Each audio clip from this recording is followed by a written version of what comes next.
Hello student, आज हम यहाँ पे डिस्कस करेंगे लाइट के एक basic phenomena interference of light, Hindi में कहते हैं प्रकाश का व्यतिकरण। अब जैसा कि मैंने फिजिक्स में हमेशा बताया हुआ है कि उसके नाम में ही, उसके टॉपिक के नाम में ही उसकी आधी से ज़्यादा डिफिनीशन होती है। तो अगर यहाँ पर अगर आप नाम पर ध्यान दें तो नाम में ही वर्ड है इंटरफेरेंस। इंटरफेरेंस अगर इसकी बात करें तो सीधा सीधा ये कहता है इंटरफेयर बिटवीन कोहेरेंस। ठीक, अब इंटरफेरेंस बिटवीन कोहेरेंस की अगर हम बात कर रहे हैं यहाँ पर, तो पहले तो हम इंटरफेयर वर्ड को समझते हैं और फिर कोहेरेंस को समझते हैं और देन इसके निष्कर्ष पर हम आते हैं। तो इंटरफेयर करना, हिंदी में कहते हैं हस्तक्षेप करना किसी के मामले में। जैसे होता है ना कि लोग कहते हैं कि मेरे मामले में तुम हस्तक्षेप ना करो, तुम यहां पर इंटरफेयर मत करो।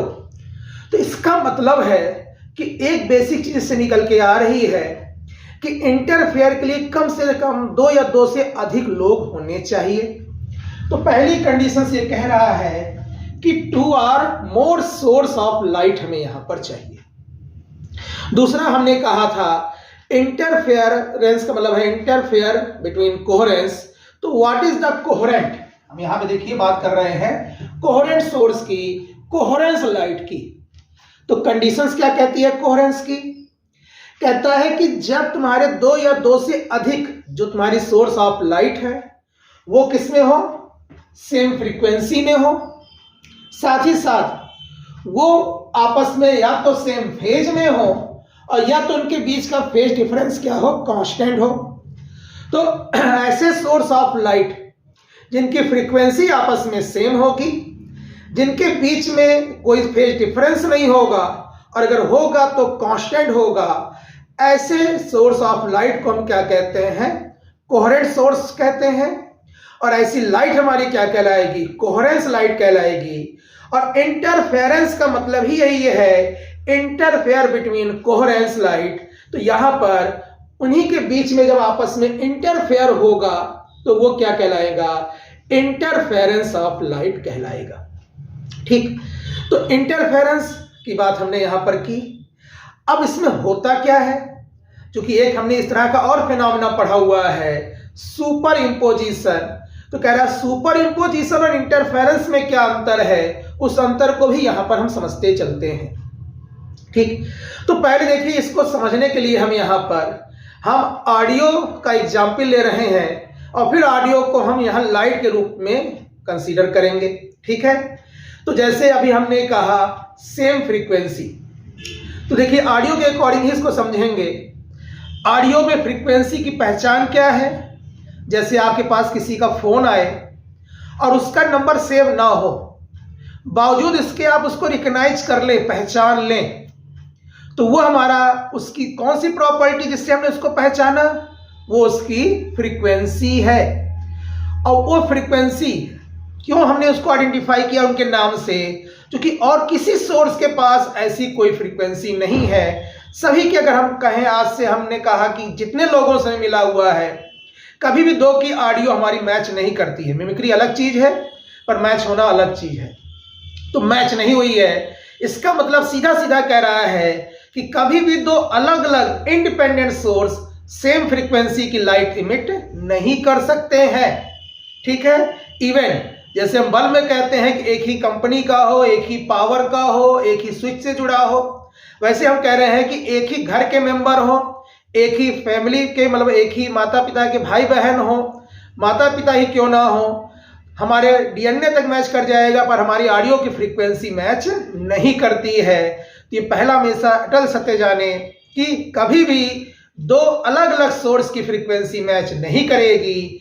इंटरफेयर के लिए हमें क्या चाहिए, हमें एक ही सोर्स से 2 या 2 से अधिक सोर्स की बात करनी है। जैसे हम ऑडियो की अगर हम एग्जाम्पल लिए हैं तो हमने कहा देखिए ऑडियो में हम सुपर इंपोजिशन और इंटरफेरेंस को कैसे समझते हैं। हमने कहा क्लास में अगर हमने कहा बहुत सारे बच्चे हैं और वो सभी एक साथ आवाज कर रहे हैं, तो हो क्या रहा है कि उनके आपस में सुपर इंपोजिशन के कारण एक शोर उत्पन्न हो रहा है। वो जो शोर है वो है superposition between two or more wave, पर वो इंटरफेरेंस नहीं है। क्यों नहीं है? क्योंकि इंटरफेरेंस में है इंटरफेरेंस बिटवीन कोहेरेंस लाइट। इसका मतलब है कि वो कभी सारी सोर्स जो है ऑडियो की वो कोहेरेंस नहीं है, क्योंकि सबकी फ्रीक्वेंसी क्या है, अलग अलग है। तो फिर क्या करें कोहेरेंस के लिए? कह रहा कोहेरेंस का तरीका ये कहता है कि पहले तुम ऐसा करो, एक माइक ले लो और उस माइक से तुम 10 स्पीकर को आपस में जोड़ दो। अब जो ये 10 स्पीकर हैं, जो कि बोलने वाला एक ही है, तो 10 से जो आवाज आ रही है उनकी फ्रीक्वेंसी क्या होगी, सेम होगी। कह रहे ये कंडीशंस हुई कि सभी जो ऑडियो माइक स्पीकर से निकल रही है उन सभी की फ्रीक्वेंसी सेम है, और चूंकि सभी कनेक्ट है आपस में एक फेज डिफरेंस के साथ, तो उनके बीच का फेज डिफरेंस भी हमारा क्या है, कांस्टेंट है। ऐसे सोर्स का अरेंजमेंट अगर हम लाइट में कर लें तो वो हमारा क्या कहलाएगा, कोहेरेंस कहलाएगा। और हम आगे देखेंगे इस पूरी यूनिट के चैप्टर्स में कि इंटरफेरेंस के लिए हमेशा हम करेंगे क्या, एक सिंगल सोर्स ऑफ लाइट से 2 और मोर कोहेरेंट सोर्स ऑफ लाइट का फॉर्मेशन करेंगे। अब हमने कहा कि उसमें होता क्या है कि स्पीकर पे हम बोल रहे हो, तो चूंकि सभी सेम फ्रीक्वेंसी पे है और कांस्टेंट फेज डिफरेंस में है, तो उनके आपस में सुपर इम्पोजिशन के कारण हमें एक लाउड इंटेंसिटी, एक तेज आवाज सुनाई देती है। तो हमने कहा उसकी इंटेंसिटी बढ़ गई है। इंटेंसिटी और एनर्जी ये दोनों का अंतर हमेशा ध्यान रखेंगे। इंटेंसिटी यहां तीव्रता की बात हो रही है, एनर्जी अलग चीज होती है।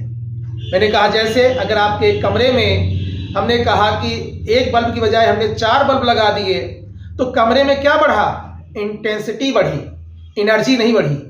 एनर्जी जो कि किस पे डिपेंड होती है, फ्रीक्वेंसी पर। उसी कमरे में हमने हीटर जला दिया तो अब वहां पर फ्रीक्वेंसी बढ़ गई, क्योंकि उससे तुम्हारा इंफ्रारेड आ रही है, तो हमारा एनर्जी फ्रीक्वेंसी डिपेंडेंट है। और चूंकि सभी स्पीकर से एक ही फ्रीक्वेंसी की लाइट है और रिजल्टेंट भी जो है उसी फ्रीक्वेंसी में है, तो हमारी केवल इंटेंसिटी बढ़ी हुई है, फ्लक्स बढ़ा हुआ है, हमारा एनर्जी में चेंज नहीं आया। तो हमने कहा कि जब कोहेरेंस लाइट आपस में इंटरफेयर होंगी तो हमें कुछ बिंदुओं पर मैक्सिमम इंटेंसिटी मिलेगी, कुछ बिंदुओं पर मिनिमम इंटेंसिटी मिलेगी। मतलब अगर हमने कहा यहां पर, तो हमने कहा इस तरह का अरेंजमेंट मिलेगा, ये मैक्सिमम मिलेगा, फिर मिनिमम, फिर मैक्सिमम, फिर मिनिमम, फिर मैक्सिमम, एक अल्टरनेट ऐसे हमें मैक्सिमम मिनिमम का अरेंजमेंट मिलता है। तो यहां पर जहां पर इंटेंसिटी ज्यादा है, जहां इंटेंसिटी मैक्सिमम है, ये हमारा कहलाता है कंस्ट्रक्टिव इंटरफेरेंस ऑफ लाइट। और जहां पर ये हिस्सा है जहां पर हमें क्या मिल रहा है, मिनिमम इंटेंसिटी मिल रही है, ये हमारा कहलाता है डिस्ट्रक्टिव इंटरफेरेंस ऑफ लाइट। मतलब हिंदी में कहते हैं संपोषी व्यतीकरण और विनाशी व्यतीकरण। और ये जो हमें नॉन यूनिफॉर्म मिल रहा है, जैसे आज पूरे बोर्ड पर देख रहे होंगे लाइट का एक यूनिफॉर्म डिस्ट्रीब्यूशन सा दिख रहा है, पर इंटरफेरेंस में हमें क्या मिलता है, alternate maximum minimum, maximum minimum मिलता है। तो ये जो हमें नॉन यूनिफॉर्म डिस्ट्रीब्यूशन मिल रहा है, यही हमारा कहलाता है इंटरफेरेंस ऑफ लाइट।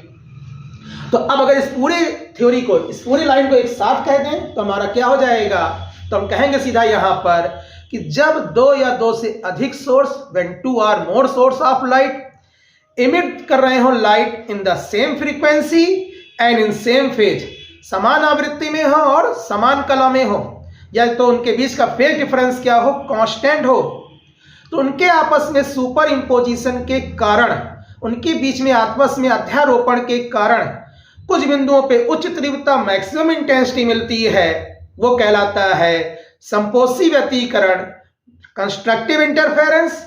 कुछ बिंदुओं पर इंटेंसिटी हमें मिनिमम मिलती है, वो हमारा कहलाता है डिस्ट्रक्टिव इंटरफेरेंस, विनाशी व्यतीकरण। और ये जो हमें अल्टरनेट मैक्सिमम मिनिमम मिल रहा है, कि नॉन यूनिफॉर्म डिस्ट्रीब्यूशन मिल रहा है, ये हमारा कहलाता है इंटरफेरेंस ऑफ लाइट। ठीक है, आप इसकी जो भी नोट्स इंटरफेरेंस की है वो आपको डिस्क्रिप्शन में एक लिंक मिल जाएगा टेलीग्राम का, आप उस पर इसके नोट्स भी ले सकते हैं। ठीक है, ओके, चलिए अब हम यहाँ पे डिस्कस करेंगे principle of interference of light. मतलब कि हम मैथमेटिकल एनालिसिस की बात करेंगे। जैसे अभी हमने कहा कि इंटरफेरेंस है क्या, this is the interference between two coherent sources. Coherent source की पहचान हमने बताई कि उनकी फ्रीक्वेंसी सेम होनी चाहिए और उनके बीच का फेज डिफरेंस या तो हो ही ना, सेम फेज में हो, और या तो फेज डिफरेंस हमारा क्या हो, कांस्टेंट हो। तो इसी के लिए यंग ने एक अरेंजमेंट किया हुआ था जो यंग के डबल स्लिट का एक्सपेरिमेंट कहा जाता है। इस एक्सपेरिमेंट में इन्होंने किया क्या, जो कि अभी हमने बताया था कि कभी भी दो अलग अलग सोर्स सेम फ्रीक्वेंसी की लाइट इमिट नहीं कर सकते हैं। तो उन्होंने देखिए यहाँ पर एक सिंगल सोर्स यस लिया हुआ है और उसी के कोरेस्पॉन्डिंग यहाँ पे इन्होंने 2 स्लिट्स ले रखी हैं यंग ने, जो कि डबल स्लिट का एक्सपेरिमेंट कहलाया। अब चूंकि यस 1 और यस 2 से वही लाइट इमिट होगी जो यस से क्रिएट हो रही है, तो फ्रीक्वेंसी हमारी क्या होगी, सेम होगी। और यस से यस 1 और यस 2 की जो बीच की दूरी है, उन दूरियों का अंतर पाथ डिफरेंस डिसाइड करेगा और उसी से फेज डिफरेंस डिसाइड करेगा। अगर समान दूरी पर है, पाथ डिफरेंस 0 है, तो हम कहेंगे कि सेम फेज में है, और अगर है तो एक कांस्टेंट वैल्यू होगी पाथ डिफरेंस, तो कोरेस्पॉन्डिंग हमारा क्या होगा, फेज डिफरेंस भी कांस्टेंट होगा। तो इसी से इसकी मैथमेटिकल एनालिसिस ली जा रही है। और यहां पर चूंकि डबल स्लिट है तो हमें क्या लेने हैं, 2 कोहेरेंट सोर्स लेने हैं। तो देखिए हमने मैथमेटिकली मालूम है कि लाइट के इक्वेशन को सिंपल हार्मोनिक वेव के इक्वेशन से लिखा जाता है। तो यहां पर देखिए हमने 2 इक्वेशन मान लिए लाइट के कोहेरेंट सोर्स के, y1 equal to a1 sine omega T, y2 equal to a2 sine omega T plus 5। शर्त के हिसाब से फ्रीक्वेंसी हमारी सेम है। देखिए दोनों जगह हमने क्या लिया हुआ है, ओमेगा लिया हुआ है, और दोनों के बीच में जो फेज डिफरेंस है वो है फाई। मतलब फाई हमारी यहां पर एक कांस्टेंट वैल्यू है। तो अब चूंकि ये दोनों शर्तें पूरी हो रही हैं, तो हम कह सकते हैं कि दे आर कोहेरेंट सोर्स। अच्छा, कोहेरेंट में कहीं एम्पलीट्यूड का जिक्र था नहीं, इसका मतलब है कि एम्पलीट्यूड के लिए कोई बाउंडेशन, कोई रिस्ट्रिक्शन नहीं थी। तो वहां पर हमने मान लिया दोनों का अलग अलग एम्पलीट्यूड, इसका मान लिया कि A1 है, इसका मान लिया कि A2 है। अब हमारे पास 2 कोहेरेंट सोर्स हैं। थ्योरी क्या कहती है कि इनके बीच में इंटरफेरेंस होगा, इनके बीच में सुपर इंपोजिशन होगा। तो तुरंत हमने यहां पर देखिए सुपर इंपोजिशन की थ्योरी अप्लाई की। सुपर इंपोजिशन थ्योरी के अकॉर्डिंग हमने इन दोनों को ऐड कर दिया, तो हो गया y equal to y1 plus y2। y1 की वैल्यू थी a1 साइन ओमेगा टी, हमने पुट कर दी। y2 की वैल्यू थी a2 sine omega T plus 5, हमने उसको भी पुट कर दिया यहां पर। अब देख रहे हैं कि जो सेकंड टर्म है वो है साइन a प्लस बी, और साइन a प्लस बी हमें मालूम है मैथमेटिकल फार्मूले से कि sine a cos b plus cos a sine b होता है।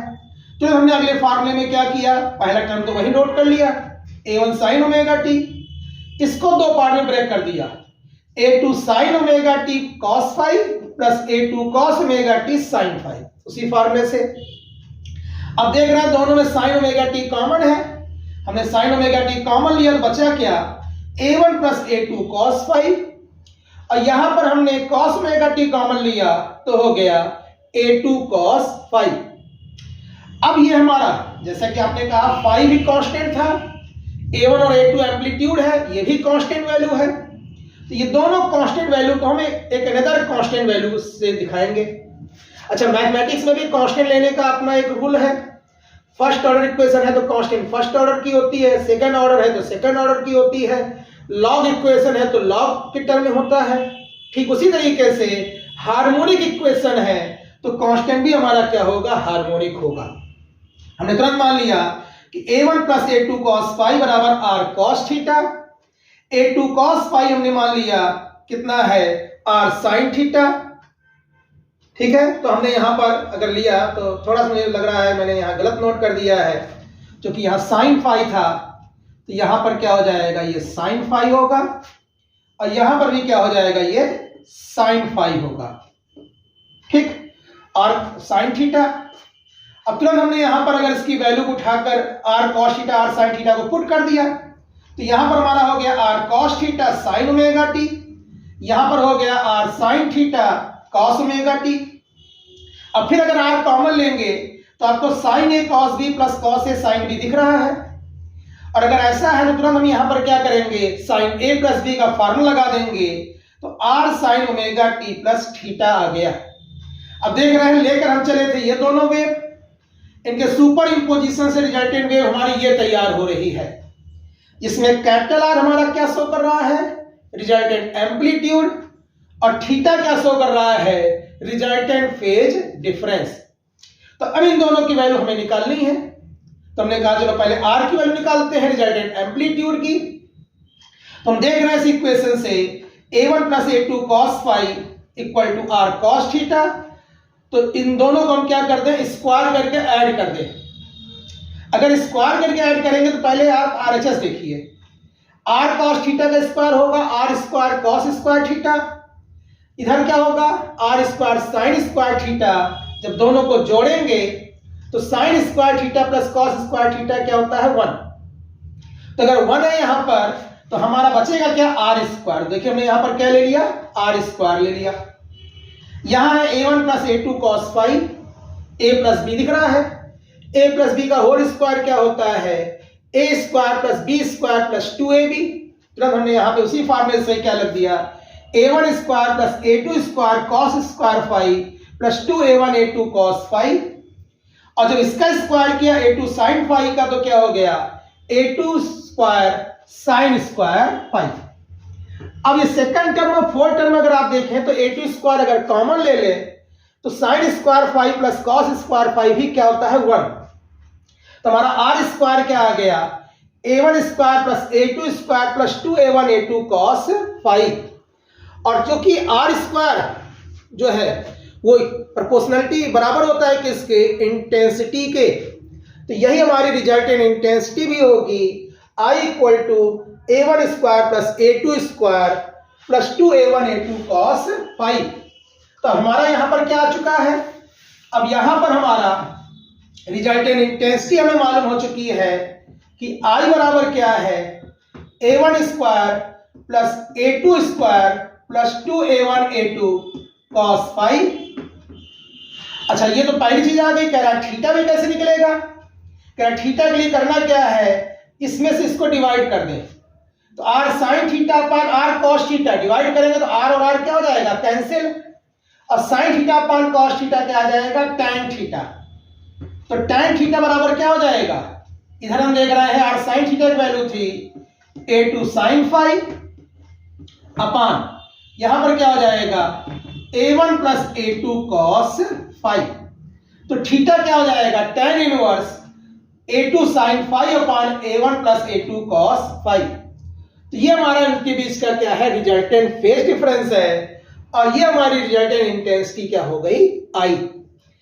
अब हमने थ्योरी में क्या बताया था कि ये जो इंटरफेरेंस के बाद रिजल्टेंट लाइट मिल रही है, कुछ बिंदुओं पर मैक्सिमम होगी और कुछ बिंदुओं पर मिनिमम होगी।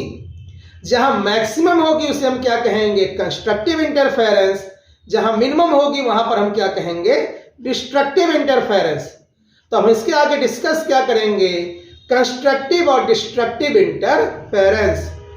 अब हम डिस्कस करते हैं यहां पर कंस्ट्रक्टिव और डिस्ट्रक्टिव इंटरफेरेंस की। जैसे मैंने बताया जहां पर इंटेंसिटी मैक्सिमम होगी वो हमारा संपोषी व्यतीकरण होगा, जहां मिनिमम होगी वो हमारा विनाशी व्यतीकरण होगा।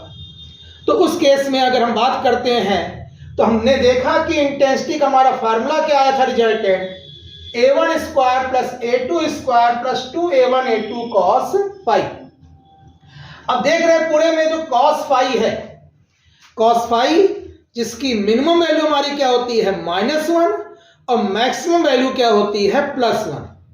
तो हम यहां पर पहले बात करते हैं मैक्सिमा की, मैक्सिमम इंटेंसिटी की।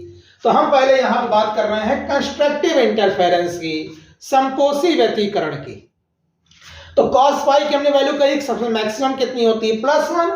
तो हमने कहा व्हेन cos फाई क्या हो, +1 हो। अच्छा +1 कब कब होता है cos, 0 पर, 2 पाई पर, 4 पाई पर, 6 पाई पर। तो हमारा इसका मतलब जितने भी इवन मल्टीपल ऑफ पाई हैं उन सभी पर हमारा cos फाई की वैल्यू क्या होती है 1। तो हमने यहाँ पे फाई बराबर रखा 2n पाई, जहां n बराबर 0 1 2 3 डॉट डॉट एक इंटीजर नंबर है। अब देख रहे हैं अगर n बराबर 0 रखेंगे तो फाई बराबर 0 और cos 0 की वैल्यू क्या होती है 1। n बराबर 1 रखेंगे तो 1 इंटू 2 2 पाई, कॉस 2 पाई की वैल्यू भी +1 होती है। इस तरीके से 2 3 पर 4 पाई 6 पाई सभी पे +1 होगी।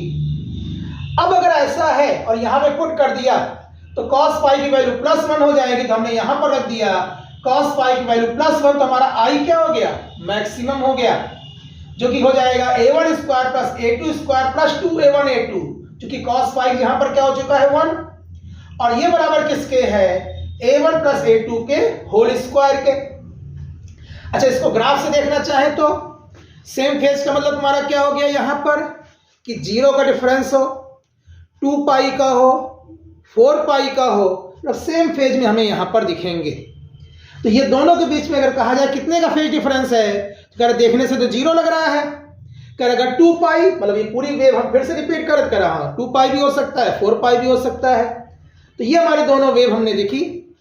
अब दोनों को जब सेम फेज में है इंटरफेयर किया यहां पर, तो रिजल्टेंट क्या हो गया, इनका एम्पलीट्यूड उनके सम के बराबर आ गया, क्योंकि हमारा रिजल्टेंट एम्पलीट्यूड क्या है, a1 प्लस a2। तो ये भी हमारा a1 प्लस a2 हो गया, ये भी हमारा a1 प्लस a2 हो गया। तो ये हमारा क्या शो कर रहा है, resultant amplitude a1 plus a2, और ये हमारा शो कर रहा है कंस्ट्रक्टिव इंटरफेरेंस। अच्छा, दूसरा हमने बताया था क्या कि कुछ बिंदुओं पर इंटेंसिटी मिनिमम मिलती है, डिस्ट्रक्टिव इंटरफेरेंस कहलाता है।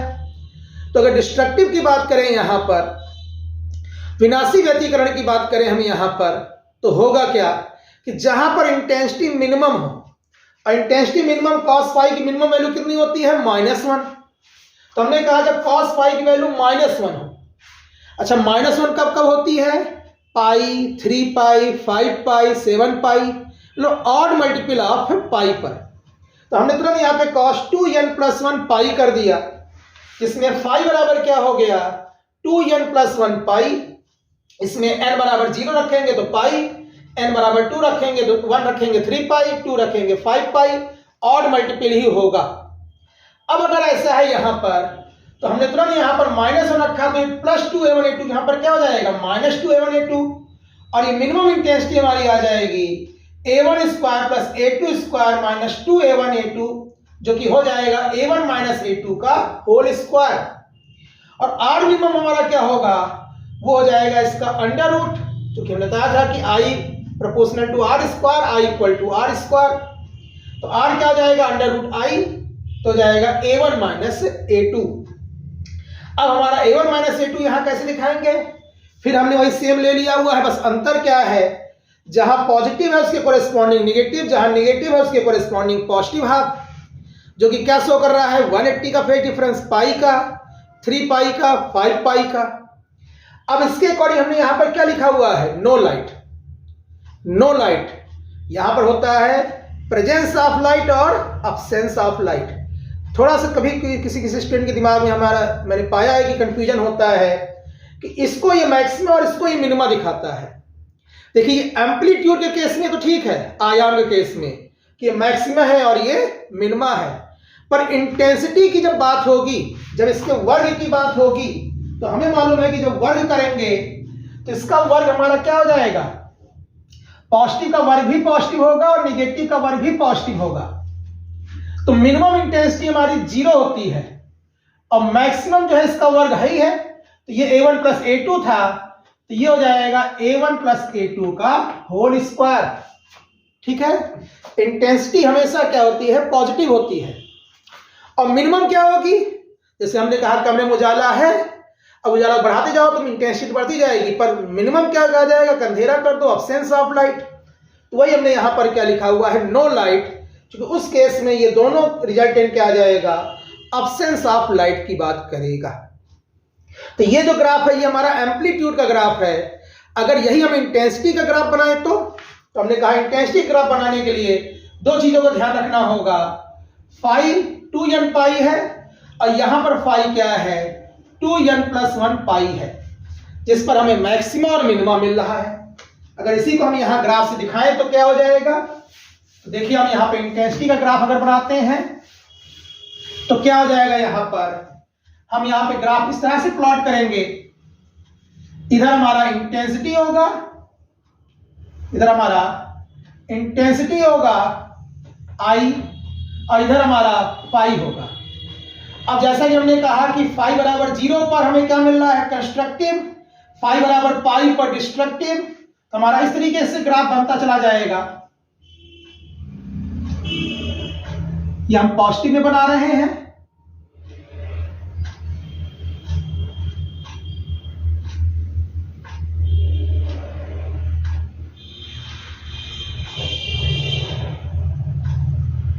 ठीक। तो हमारा फाई बराबर 0 पर मिल रहा है क्या, कंस्ट्रक्टिव, a1 प्लस a2 का होल स्क्वायर। पाई पर क्या मिलेगा, फिर मिनिमा, फिर 2 पाई पर क्या मिलेगा, मैक्सिमा, 3 पाई पर मिनिमा, 4 पाई पर मैक्सिमा, 5 पाई पर मिनिमा। उस तरीके से इधर भी हम दिखा सकते हैं, पाई, 2 पाई, 3 पाई, 4 पाई, 5 पाई, ये हमारा शो कर रहा है। तो ये तो हमारा फेज डिफरेंस है किसके रिस्पेक्ट में, ये हमारा है फेज डिफरेंस के रिस्पेक्ट में। अच्छा, यही चीज अगर हम पाथ डिफरेंस में दिखाएं तो पाथ डिफरेंस और फेज डिफरेंस का रिलेशन पहले हम देखते हैं और फिर इसी में हम वैल्यू पुट कर देते हैं। तो देखिए पाथ और फेज डिफरेंस का रिलेशन क्या होता है। अगर हमने एक यहां पर वेव ली हुई है तो ये कंप्लीट वेव है जो कि कितना फेज क्रिएट कर रही है, 2 पाई, और पाथ कितना हो रहा है यहां पर, लैम्डा, कंप्लीट है। अब अगर हमने कहा यहां पर कि 2 पाई फेज डिफरेंस में पाथ डिफरेंस कितने का है, कहोगे लैम्डा का। हमने कहा 1 में कितना हो जाएगा, लैम्डा अपॉन 2 पाई, 5 में कितना हो जाएगा, लैम्डा अपॉन 2 पाई इंटू 5। इसका मतलब है कि इसके corresponding path difference delta x कितना होगा, तो कह रहा है, ये कह रहा है lambda upon 2 pi into 2n पाई, 2 पाई कैंसिल, n लैम्डा। और n की वैल्यू आपने अभी भी कहा था कि क्या होती है, 0 1 2 3। इसका मतलब कंस्ट्रक्टिव, यहां पर 0 है पार्ट डिफरेंस, ये लैम्डा हो गया, ये 2 लैम्डा हो गया, ये लैम्डा हो गया, ये 2 लैम्डा हो गया। ये हमारा क्या है, पाथ डिफरेंस है। जब वही चीज अगर यहां पे दिखाएं तो यहां पर भी यही फॉर्मूला लगाओगे तो डेल्टा एक्स बराबर हो जाएगा फिर वही lambda upon 2 pi into 2n plus 1 पाई। ठीक, इसको हटा दें यहां पर। तो ये हमारा क्या दिख रहा है, ये दिख रहा है 2n plus 1 lambda by 2। n बराबर 0 पर क्या होगा, लैम्डा बाई 2। अब ये हो गया लैम्डा बाई 2। n बराबर 1 पर क्या होगा, 3 लैम्डा बाई 2, 5 लैम्डा बाई 2। उसी तरीके से यहां पर है lambda by 2, 3 lambda by 2, 5 lambda by 2। तो ये हमारा क्या शो कर रहा है, रिजल्टेंट ग्राफ शो कर रहा है इंटेंसिटी का, जो कि दिखा रहा है कि मैक्सिमा कब कब मिलेगा। कह रहा है जब फेज डिफरेंस क्या हो, 0 2 पाई 4 पाई हो, या पाथ डिफरेंस क्या हो, 0 लैम्डा 2 लैम्डा हो, तो कंस्ट्रक्टिव इंटरफेरेंस मिलेगा। और मिनिमा के लिए क्या कह रहा है कि जब फेज डिफरेंस फाई हमारा क्या हो, ऑड मल्टीपल ऑफ पाई हो, मतलब कि पाई 3 पाई 5 पाई हो, या पाथ डिफरेंस हमारा क्या हो, lambda by 2, 3 lambda by 2, 5 lambda by 2 हो, तो हमारा क्या होगा, मिनिमा मिलेगा। और यही जो नॉन यूनिफॉर्म मिल रहा है, कहीं मैक्सिमा और कहीं मिनिमा, यही हमारा नॉन यूनिफॉर्म डिस्ट्रीब्यूशन क्या कहलाता है, इंटरफेरेंस ऑफ लाइट कहलाता है, प्रकाश का व्यतिकरण। ये टॉपिक आपका इंटर में, बीएससी में, बीटेक में, सभी जगह ये इंपॉर्टेंट टॉपिक है, प्रकाश का व्यतिकरण। तो इसको आप ध्यान से देखेंगे। जैसा मैंने बीच में बताया था कि इसकी जो नोट्स है आपको दिए गए डिस्क्रिप्शन में, एक टेलीग्राम ग्रुप है, एक व्हाट्सएप ग्रुप है, उस पर आपको इसकी नोट्स उपलब्ध हो जाएगी, आप इसको ज्वाइन कर सकते हैं। धन्यवाद।